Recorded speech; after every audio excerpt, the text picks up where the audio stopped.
Division of labour जब ये बता रहे हैं तो नया नया आदमी पीएचडी करके बैठा हुआ है, भारी भारी सब यूज करेगा। जैसे फॉर एग्जाम्पल पॉपुलेशन बोलना होगा ना तो बोलेगा फिजिकल डेंसिटी। मजा आ रहा है। बोला है कि अगर हम दोनों के बीच के इंटरेक्शंस को, सोशल इंटरेक्शंस को या सोशल पैटर्न ऑफ इंटरेक्शंस को अगर लिखना होगा तो हम लिखेंगे सोशल डेंसिटी। क्या लिखेंगे? Social density. फॉर एग्जाम्पल कि अगर हम सबको ऐसा करना होगा कि हम सबके बीच में जो सोशल ऑर्डर है, फॉर एग्जाम्पल हमें क्या करना चाहिए क्या नहीं करना चाहिए, जैसे फॉर एग्जाम्पल कि चुपचाप आए और जाके चुपचाप वैसे बैठ गए, ये क्या है? This is an order. यही तो समाज का ऑर्डर है कि क्लास में आइएगा तो चुपचाप आइए, चुपचाप बैठिए, कोई डिस्टर्बेंस नहीं होना चाहिए। जब ये ऑर्डर्स ज्यादा होने लगते हैं हर वो चीज में, जैसे फॉर एग्जाम्पल मैं नीचे बैठ के नहीं पढ़ा सकता, पंक्ति लगा के नहीं पढ़ा सकता, सोशल ऑर्डर है। जब बहुत ज्यादा सोशल ऑर्डर समाज में आ जाएगा तो हम इसको क्या बोलेंगे? Moral density. मोरल डेंसिटी भारी भारी सब यूज कर रहा है। बस समाज में जितने आसानी से हम कोई भी चीज को बात कर पाते हैं, इनके पहले जो सबसे पहला इनका जो टॉपिक था डिवीजन ऑफ लेबर, इस डिवीजन ऑफ लेबर में इस इंसान ने भारी भारी सब यूज किए। और डिवीजन ऑफ लेबर ऐसे सुनने में लग रहा है कि what is division of labour, हम समाज में रहते कैसे हैं, समाज बनता कैसे है और हम ऐसे ही क्यों हैं, अजीब। मतलब फॉर एग्जांपल मैं यहाँ क्यों हूँ, आप यहाँ क्यों हैं, और आपको यहाँ पे बैठने की आवश्यकता क्यों पड़ी, और इस चीज के लिए इस इंसान को कुछ ऑब्वियस बात है चोरी करने की आवश्यकता है। सारे के सारे जितने भी रिसर्चर्स हैं वो क्या कर रहे हैं? कहीं ना कहीं से इंस्पिरेशन लेना है, और इंस्पिरेशन लेने के लिए इस बंदे ने फर्डिनेंड टोनिस नाम का एक व्यक्ति है, एंथ्रोपोलॉजिस्ट है, क्या नाम है इसका? फर्डिनेंड टोनिस। इसने एक बहुत सिंपल सा शब्द दे रखा है जिसको हम बोलते हैं जेमन साफ और जेसल साफ। फर्डिनेंड टोनिस ने पूरी की पूरी समाज को समझने के लिए एक सिंपल सा वर्ड दिया जिसको बोलते हैं जेमन साफ और जेसल साफ। इसने बताया कि समाज में जब भी परिवर्तन होता है तो सारे के सारे परिवर्तन को एक ही कॉन्टेक्ट में, एक ही तरीके से, एक ही कॉन्टेक्स्ट में समझने के लिए ये दोनों सब समझना बहुत इंपॉर्टेंट है। जैसे जेमन साफ को बहुत सिंपल शब्दों में ये बताया गया कि सबसे शुरुआत में अगर कोई चीज एग्जिस्ट करती होगी ना तो क्या होती होगी? वो कम्युनिटी होगी। क्या होती होगी? कम्युनिटी। जैसे फैमिली नाम की एक छोटी सी घर, हम सब सबसे पहले अगर अपने आप को जब बड़े हुए होंगे तो सबसे आसपास के सबसे करीबी लोग जो होंगे हमारे पास, उन्हीं को हम फैमिली बोलते हैं। जो हमारे सबसे करीबी, जैसे फॉर एग्जांपल जो इंसान रोड पे पैदा लिया है या फॉर एग्जांपल ट्रेन की पटरी पे पैदा लिया है, तो उसको सिनेमा में बोलते देख लगते हो ना कि मेरी कोई फैमिली नहीं है। फैमिली किस चीज का नाम है? जो सबसे पहली कम्युनिटी बनती है। कम्युनिटी होती क्या चीज है? कम्युनिटी कभी भी अगर किसी भी जगह पे हमें कम्युनिटी पहचानना हो तो तीन चीज याद रखिएगा। पहली चीज छोटी होनी चाहिए। जैसे फॉर एग्जांपल हम सब यहाँ बैठे हुए हैं, हम सब में सबसे अगर हम इसको कम्युनिटी बनाना चाहते हैं तो क्या बोलेंगे? ये छोटी साइज इनकी छोटी होनी चाहिए। दूसरी चीज इस डिफ्यूज रिस्पॉन्सिबिलिटीज होनी चाहिए। डिफ्यूज रिस्पॉन्सिबिलिटीज का मतलब है कि हम सब में से एग्जैक्टली सबको नहीं पता है कि क्या काम आपका है क्या काम मेरा है, सबका काम है। जो जैसे फॉर एग्जांपल कि पानी मम्मी भी ले आएंगी, पानी बेटा भी ले आएगा, पानी जो है कभी पापा भी बेटी को पिला देंगे, बेटी भी पापा को पिला देगी, तो सबके साथ खाना कभी पापा भी जाके बना देंगे, ठीक है, साफ सफाई भी कभी पापा भी झाड़ू उठा लेंगे, एकदम सिंपल, ठीक है। और तीसरी चीज इमोशनल अटैचमेंट होना है।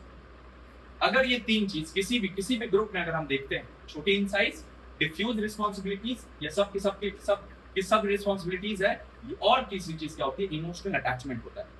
अगर ये तीन चीज किसी भी ग्रुप में हम मानते हैं, किसी भी ग्रुप में ये पाए जाते हैं, इसको हम क्या बोलते हैं? कम्युनिटी। क्या ये कम्युनिटी बन जाती है। अब कम्युनिटीज में नॉर्मली हम क्या देखते हैं? अब सोच के देखिए, गांव एक कम्युनिटी है कि नहीं? गांव में नॉर्मली क्या होता है कि हम अपने आप को कैसा मानते हैं? स्मॉल इन साइज, सबको सब पहचानते हैं, सबके सब हिसाब से आराम से सब चल रहा है। एक रिस्पॉन्सिबिलिटी सब कैसे है कि ताऊ जी भी जो है वो भी कभी ऐसे गाँव में निकल रहे हैं और कोई औरत जो है वो उसका घोड़ा से आपको चला नहीं रहा है तो दिखा के करके शहर में आप करेंगे नहीं। दूसरा अच्छे शिक्षण। और तीसरी चीज इमोशनल अटैचमेंट। एक इंसान का अगर कोई इंसान मर जाता है तो पूरा गांव उसके दुख में आता है। कोई ऐसा होता नहीं कि नॉर्मली गांव में हमेशा से सुनते रहते हैं कि पैर कहाँ जा रही है मम्मी, तो जा रहे हैं तीसरा वाला घर में ना जो चाची रहती है उनको देखने, बोले क्या हो गया उनको, तो बाथरूम में फिसल के गिरे। अरे रोज गिरे नहीं तो रोज जाइएगा, पर नहीं। कम्युनिटी, इमोशनल अटैचमेंट्स, ये तीन चीज अगर कहीं भी पाया जाएगा हम उसको बोलते हैं कि दिस इज अ कम्युनिटी। अब कम्युनिटीज और जब बड़ी होती है धीरे धीरे कम्युनिटीज के में ऑब्जेक्टिव्स आ जाते हैं, तो इस चीज को हम बोलते हैं एसोसिएशन। क्या बोलते हैं? एसोसिएशन। कम्युनिटीज बड़ी होकर एसोसिएशन बनती है, क्यों? जब उसमें ऑब्जेक्टिव्स आ जाते हैं। इसको इस तरीके से समझ सकते हैं। सबसे छोटी यूनिट को हम बोलते हैं कम्युनिटी। जब इसमें ऑब्जेक्टिव्स ऐड हो जाते हैं तब ये कहलाता है एसोसिएशन। तो जैसे फॉर एग्जांपल कि अभी ये जो प्रोटेस्ट हो रहा है, ये प्रोटेस्ट में क्या लग रहा है, स्मॉल इन साइज, ठीक है, इमोशनल अटैचमेंट्स, पुलिस वाले आकर एक इंसान को मारेंगे तो सबको क्या लगेगा, हमको मारा, इमोशनल अटैचमेंट्स है ना। डिफ्यूज रिस्पॉन्सिबिलिटीज है कि नहीं यहाँ पर, कि नॉर्मली सबको पता है कि हम सबका काम, रात को अगर फॉर एग्जांपल जो वो इंसान ये कर रहा है, फास्टिंग कर रहा है, जो नहीं अभी यहाँ पे कर रहा है, कोई तो मान तो है ना, तो यहाँ पर हंगर स्ट्राइक पे बैठे हुए, डिफ्यूज है, सबका सब रिस्पॉन्सिबिलिटी, इमोशनल अटैचमेंट भी है सबके अंदर में, क्योंकि एक इंसान को मारा मतलब सबको मारा। और अब धीरे धीरे इनका ऑब्जेक्टिव क्लियर है ना कि क्या करना चाहते हैं। अब बताइए ये एक स्टूडेंट एसोसिएशन है कि स्टूडेंट कम्युनिटी है ना, ठीक है। फॉर एग्जाम्पल अब समझ में आ रहे हैं एसोसिएशंस कैसे बनते हैं। उसी कम्युनिटी में अगर हम ऑब्जेक्टिव्स डाल देते हैं तो वो क्या कहलाता है, एसोसिएशन कहलाता है। और फॉर एग्जाम्पल कि क्या इनके पास में पता है इनको क्या करना है, किस तरीके से चलना है, कब उठना है, किन से बात करनी है, किस तरीके से जुलूस निकालना है, कौन से कहां से पैसे इकट्ठे करने हैं, ये सब इनको पता है क्या? नहीं, नॉर्म्स नहीं पता है। जब इनको नॉर्म्स पता चल जाएगा तब ये बन जाएंगे इंस्टीट्यूशंस। तो जैसे फॉर एग्जांपल अगर हम मैरिज नाम की कोई चीज बोलते हैं, फॉर एग्जांपल ब्यूरोक्रेसी नाम की चीज बोलते हैं। ब्यूरोक्रेसी कौन है? जो आईएएस ऑफिसर्स हैं। ये सारे आईएएस ऑफिसर्स क्या हैं? छोटे ग्रुप में हैं, स्मॉल इन साइज, मोस्टली लगभग सबको इमोशनल अटैचमेंट्स है एक दूसरे से, हालांकि वो अलग बात करेंगे कि रैशनैलिटी से शिकार में दो लोग, सबको इमोशनल अटैचमेंट है कि नहीं। एक आईएएस ऑफिसर को कोई नेता मार देता है तो तुरंत आईएएस एसोसिएशन के ट्विटर हैंडल पे लिख देता है, वी कंडेम दिस एक्ट, लिख देता है ना। इमोशनल अटैचमेंट है कि नहीं? कहां दूर दराज में किसी आईएएस ऑफिसर को किसी नेता ने मारा, कोई एमएलए गाली देकर चल गया और सारे आईएएस ऑफिसर्स एकजुट हो जाते हैं हमारे साथ दिक्कत हुई। तीसरी चीज हमें क्या चाहिए? Diffuse responsibilities. फॉर एग्जांपल कि अभी केरला में ये हो गया था, बाढ़ आ गया था। अब केरला में जब बाढ़ आ गया था तो हमने क्या देखा कि कोई आईएएस ऑफिसर वहां जाता है, हम बोरा उठा के ऐसे करके सारे लोगों को बांटता है, तो कैमरा वाले उठा रहे हैं, पूछ रहे हैं कि आप केरला क्यों कर रहे हो इस टाइम में? तो ऐसे करके वो एक नॉर्मल टी शर्ट पहन के आके था, तो उसको ऐसे करके वो दे रहा था।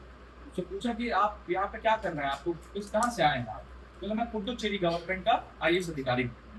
बोला यहाँ पे क्यों आए? तो जब भी कहीं भी बाढ़ होता है ना, तो हर राज्य सरकारें क्या करती है कि कुछ ना कुछ ग्रांट देती है, रिलीफ देती है। जैसे अभी आसाम में हुआ तो अभी जाएगा, अभी तो हल्ला हो रहा है ना कि आसाम में बाढ़ आया, अभी तो 2 महीना बाकी है बाढ़ का। अभी सावन स्टार्ट हुआ, सावन और भादो जो जगह सुनते हैं ना, सावन भादो में सबसे ज्यादा बारिश होती है। अभी तो आसाम में प्रलय दिखेगा आपको 2 महीना। अब जब 2 महीने में जब प्रलय दिखेगा तब दिखेगा कि सारी स्टेट गवर्नमेंट रिलीफ पहुंचाने लगी। अभी रिलीफ कौन पहुंचा रहा है? आरएफ कैरी मिनाटी अभी ये सब पैसा जुगाड़ करके भेज रहे हैं ना आसाम, सरकार बहुत रिलीफ जाता है। ये हर साल का फेनोमेना है, हर साल बाढ़ आता है तो हर साल यही करते हैं ये। तो केरला में भी बाढ़ आता है, वहां भी मानसून आता है तो बहुत हेल्प बचा देता है। तो वहां पर वो आईएएस ऑफिसर जैसे बात रहा था, तो उससे पूछा आप कौन हो? तो उसने बोला पुडुचेरी गवर्नमेंट का आईएएस अधिकारी हूँ, रिलीफ पहुंचाने आया, खुद से रिलीफ पहुंचाने आया। एथिक्स पढ़िएगा कि ये समझ में आएगा। एथिक्स जो देना क्योंकि बनेगा वाली कहाँ बच्चों की देखो आईएएस ऑफिसर उसको जाने की आवश्यकता है नहीं, और जो सिचुएशन है उस सिचुएशन के हिसाब से वो एम्पैथी दिखा रहा है कि मुझे खुद जाकर वहां पर ये चीज बांटनी। इमोशनल अटैचमेंट्स, डिफ्यूज रिस्पॉन्सिबिलिटीज, उसको लग रहा है कि मेरा काम नहीं है, पर मेरे जैसे किसी आईएएस ऑफिसर का काम है, मेरे जैसे आईएएस ऑफिसर, मेरे जैसे सरकारी अधिकारी का ही काम है कि रिलीफ आम जनता तक पहुंचाने का। डिफ्यूज हो गया कि नहीं? और अभी ऑब्जेक्टिव भी क्लियर है कि नहीं कि हमें एग्जैक्टली क्या चाहिए, एग्जैक्टली क्या देना है इनको, और तो और अभी नॉर्म्स भी पता है। ऐसा नहीं है कि हम वहां पर हाफ पैंट में चल जाएंगे या फॉर एग्जाम्पल जाएंगे और माइक लगाकर बांटेंगे क्या और आइए और हजरात बिल्कुल आपका एक अनाज की बोरी यहाँ पे रह गई है, आइए ठीक है, वैष्णवी प्रजापति की ओर से एक आटे की बोरी आपकी तरफ बोलिए, जय जयकार जय। नहीं कर सकते, दिस इज नॉर्म। कहीं ना कहीं एक फिक्स नॉर्म्स पता है। ब्यूरोक्रेसी ये काम नहीं कर सकती। अब ब्यूरोक्रेसी को नॉर्म्स हमने दे दिए तो वो क्या बन गया? इंस्टीट्यूशंस। अब बहुत सारे इंस्टीट्यूशंस ही मिलाकर क्या बनाते हैं? क्या बनाते हैं? बिगर फॉर्म, जिसमें आपको कम्युनिटीज भी दिखती हैं इसी सोसाइटी के अंदर। अगर उसी सोसाइटी के अंदर में एसोसिएशंस भी दिखते हैं और उसी सोसाइटी के अंदर में इंस्टीट्यूशंस भी दिखते हैं। अब सारे के सारे बहुत सारे इंस्टीट्यूशन जब मिल जाते हैं आपस में, तब क्या बन जाती है वो सोसाइटी।